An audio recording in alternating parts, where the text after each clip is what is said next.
सौभाग्य सुंदरी व्रत की पौराणिक कथा। सौभाग्य सुंदरी व्रत हिंदू धर्म में विवाहित महिलाओं के लिए एक महत्वपूर्ण व्रत है। यह व्रत अखंड सौभाग्य, सुखी वैवाहिक जीवन और परिवार की खुशहाली के लिए किया जाता है। सौभाग्य सुंदरी व्रत से संबंधित पौराणिक कथा के अनुसार एक बार देवी पार्वती ने भगवान शिव से अखंड सौभाग्यवती होने का वरदान मांगा। तब भगवान शिव ने उन्हें सौभाग्य सुंदरी व्रत करने की सलाह दी थी।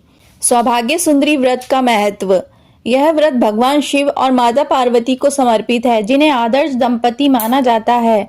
ऐसा माना जाता है कि इस व्रत को करने से विवाहित महिलाओं को अखंड सौभाग्य और सुखी वैवाहिक जीवन का आशीर्वाद मिलता है।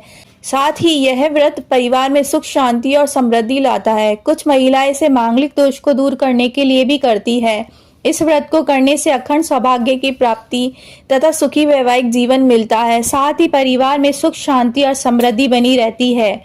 इस व्रत से मांगलिक दोष से मुक्ति भी मिलती है। सौभाग्य सुंदरी व्रत की पौराणिक कथा। इस व्रत की कथा के अनुसार एक बार महादेव पार्वती वन में गए। चलते चलते गहरे वन में पहुंच गए तो पार्वती जी ने कहा, भगवान मुझे प्यास लगी है।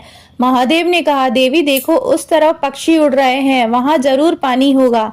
पार्वती जी वहां गई। वहां एक नदी बह रही थी। पार्वती ने पानी की अंजुली भरी तो धूप का गुच्छा आया, और दूसरी बार अंजुली भरी तो टेसू के फूल। तीसरी बार अंजलि भरने पर ढोकला नामक फल आया। इस बात से पार्वती जी के मन में कई तरह के विचार उठे, पर उनकी समझ में कुछ नहीं आया। महादेव जी ने बताया कि आज चैत्र माह की तीज है। सारी महिलाएं अपने सुहाग के लिए गौरी उत्सव करती है। गौरी जी को चढ़ाए हुए 2 फूल और अन्य सामग्री नदी में बहकर आ रहे हैं। पार्वती जी ने महादेव जी से विनती की कि हे स्वामी, 2 दिन के लिए आप मेरे माता पिता का नगर बनवा दे, जिससे सारी स्त्रियां यहीं आकर गणगौरी के व्रत उत्सव को करें और मैं खुद ही उनको सुहाग बढ़ाने वाला आशीर्वाद दूं।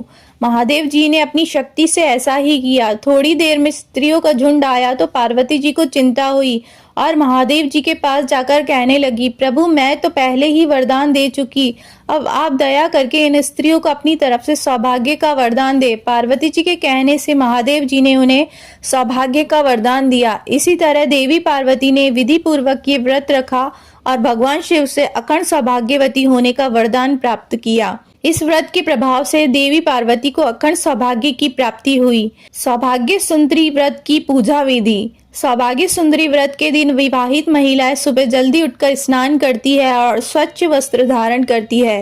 वह भगवान शिव और माता पार्वती की मूर्तियों को स्थापित करती है और उनकी पूजा करती है। पूजा में देवी पार्वती को 16 श्रृंगार की वस्तुएं, फल, फूल और मिठाई अर्पित की जाती है। भगवान शिव और माता पार्वती के मंत्रों का जाप किया जाता है और उनकी आरती की जाती है। कुछ महिलाएं इस दिन उपवास भी रखती है। इस दिन दान पुण्य करना भी शुभ माना जाता है। यह व्रत विवाहित महिलाओं के लिए बहुत फलदायी माना जाता है, क्योंकि यह व्रत भगवान शिव और माता पार्वती का आशीर्वाद दिलाता है।